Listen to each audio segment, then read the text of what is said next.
Our educational system has failed. At a time of high deficits and government overreach, we can no longer afford to put money into a system that rewards teachers' incompetence, produces abysmal student scores, and allows teachers with tenure jobs for life. It is time to turn it over to the private sector. Schools should be run like businesses. Let the free market dictate success. The government should get rid of these do-nothing teachers with their unions, collective bargaining, and tenure, and bring in teachers who are accountable. If student scores are lagging, why should teachers be allowed to hide behind tenure? Teachers with tenure have jobs for life, and there is little, if anything, that anyone can do to extricate them from a system that they helped create in the first place. As public employees, they should have no right to strike or collective bargaining. If we can straighten out the teachers, we can improve education in this country. The government can hire private contractors who can run schools efficiently. They will cut out the pork, and our schools will be much better for it. We've all heard this. Okay, so I may have stated it in a slightly more dramatic way, but the message is the same. They tell us that teachers are the main cause for what ails education in the country, and we will fix the problem only by enacting sweeping changes to our laws. But before we go any further, shouldn't we know who's behind this and what their agenda is?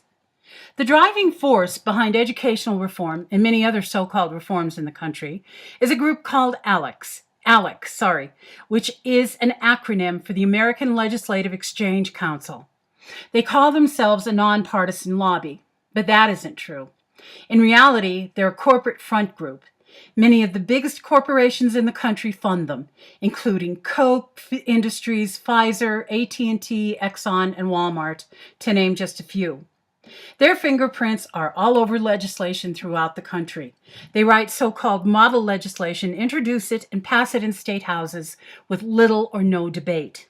Their membership is comprised of as many as 2,000 legislators from across the country, but there's also a very long list of national politicians and party leaders, including John Boehner, the Bushes, Donald Rumsfeld, Ted Cruz, Tom DeLay, Newt Gingrich, and Grover Norquist, to name a few. But don't think that there are no Democrats. There are a few, and some in high places. Obama, for example, supports charter schools and merit pay, and Arne Duncan, the Secretary of Education, has passed up opportunities to support public education and has advocated for charter schools. Their agenda is wide, ranging from voting rights to environmental legislation to education. Their goal is to reduce the size of government and privatize virtually everything. In the words of Grover Norquist, they want to make government small enough so that it can be drowned in a bathtub. So you might ask how they intend to do that.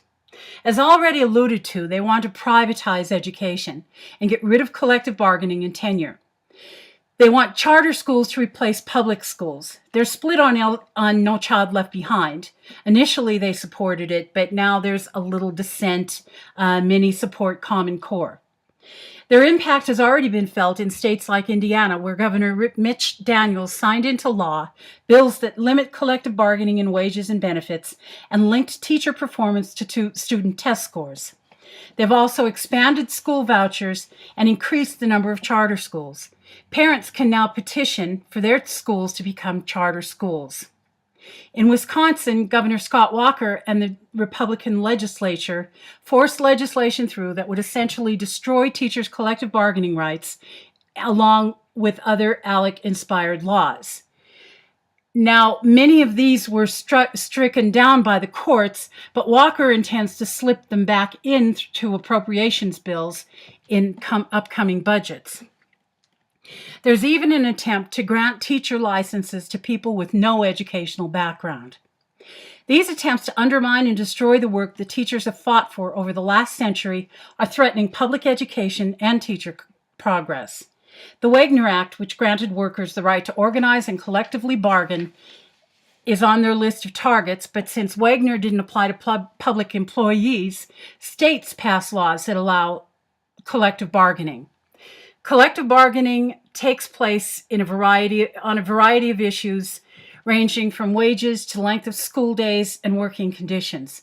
Teacher tenure, which guaranteed due process to teachers, is under attack, with many states voting to limit or get rid of it altogether. The First Amendment rights of teachers are being challenged through at-will laws in states that have them, and most do, and in non-union charter schools. More and more teachers can be fired for no reason at all. With so many people giving support to Alex, maybe they're right. Are their arguments sound? Well, not really. Research, including one study done by Vanderbilt University, has shown that linking teacher performance to student scores does not work. The evidence is convincing enough that New York City and California have abandoned plans to do it.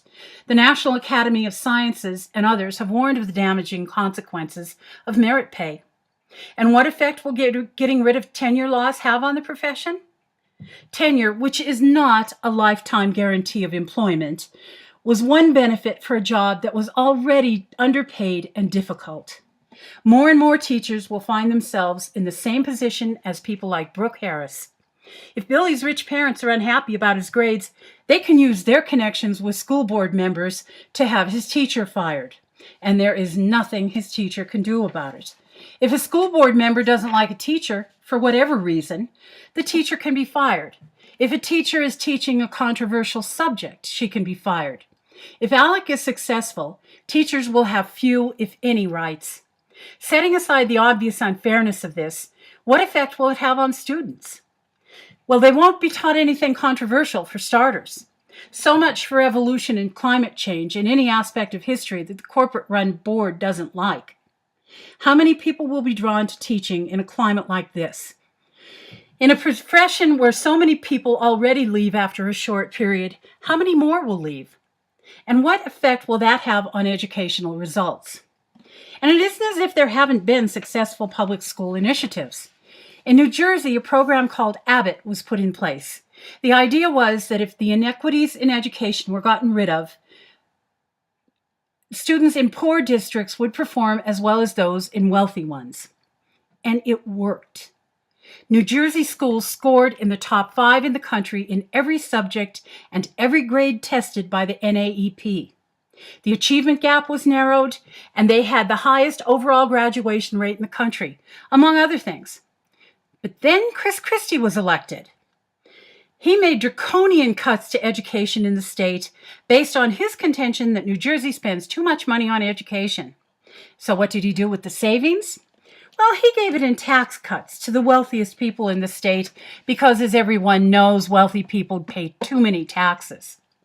The cuts were so severe that the courts reduced them, but not by nearly enough. And Christie claims not to be a member of ALEC, but just coincidentally, his policies mirror theirs, so it really doesn't matter. Another well-known proponent for ALEC and corporate reform is Michelle Rhee.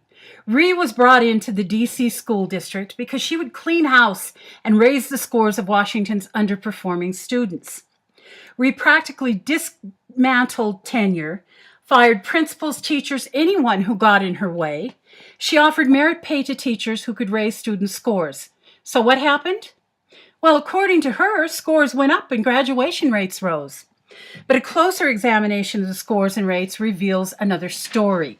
Not alone did scores not rise, but they fell nominally. There was evidence of cheating on tests, and there is no question that she distorted the figures. Graduation rates didn't go up either. So let's take a brief look at some of what ALEC has or would like to do. In addition to their desire to get rid of tenure and collective bargaining rights, teachers' rights under the First Amendment will be threatened since they can be fired for any reason. They also want school vouchers for private schools, so more tax dollars will go to the wealthy. They want tax credits for parents to send their kids to private schools and to corporations that donate to scholarships for private schools. They have a scheme to deem public schools educationally bankrupt to justify giving taxpayer dollars to almost completely unregulated private schools. They want backdoor privatization by creating voucher programs to subsidize unregulated for-profit schools or religious schools for special subsets of students like foster children or military children. And they want to evade requirements under the Individuals with Disabilities Act by preying on parents of special ed needs children through subsidies for unproven and profit-driven private schools not covered under IDEA. So who thinks these ideas will work? Well, they work very well for those who stand to profit. Corporations who would take over public schools stand to make billions of dollars. And the facts reveal that charter schools have not been the panacea that ALEC claims. They have performed no better than public schools, and many have performed worse. To get a sense of how ALEC proposals work, look at the privatization of prisons. ALEC was behind that as well. The corporations running U.S. prisons make mountains of money. America now has more incarcerated people than any other country in the world, including China. Let me state that again. A democracy with a population of 360 million has more people in prison than a dictatorship with over 1 billion people. And this at a time when crime rates have been falling and continue to fall. Can it be a coincidence? The government is now imprisoning record numbers of people for minor drug possessions. States have passed laws increasing sentences for conviction of certain crimes. California spends more money on prisons than on education. Doesn't sound that convincing. Could it be that there are certain areas of our lives that should not be run for profit? Thomas Jefferson thought so. In his bill for universal education at public expense, he lobbied Virginia's General Assembly for a public school system that he believed would act as a great equalizer for all races and creeds. So what can we do about it? Get involved. Find out where your legislator stands on education. If they don't support strong public education, support their opponent, or at least talk to them. Find out if they do.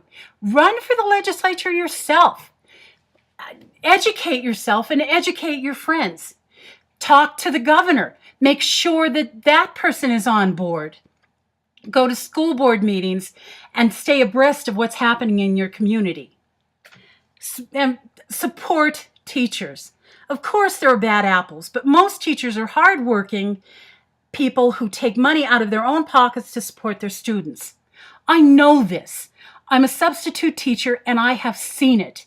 I've seen the long hours the teachers put in. I've seen them pay for school supplies. I've even seen them pay for food for their students. They deserve our support. Recognize that the value of a strong public education system Recognize the value of a strong public education system before we lose it to people whose primary interest is making money.